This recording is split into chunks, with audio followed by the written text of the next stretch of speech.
haine sans précédent, on ne comprend pas cette haine est née comment, la semence est entrée comment. Donc c'est juste parce qu'en fait, tout ce que tu fais te réussit. Ils sont jaloux.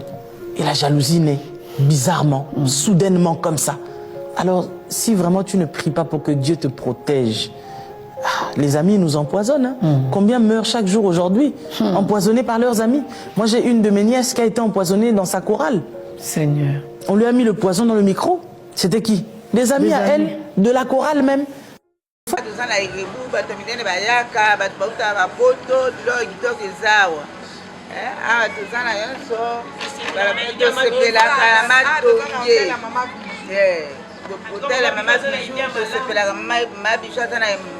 baidea malamu tosa makambo kitoko batomine bazoya bapaya banini nyonso tu eza nango biso bakuna bazalaka te toza kimia wakande bozomona eza pa mwa ya poto tika detika mama bijou toyambaka bato ya minene ya jete epuis mama bijou atiki biso te atie esu boutique atie boutique nyonso koluka ezali ezala parfum ezala dedora ezala masanga nyonso ezali chez mama bijou.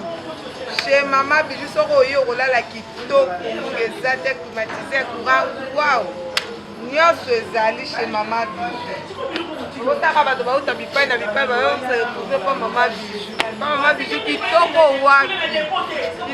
wapi pa mama bijou mwa ezali.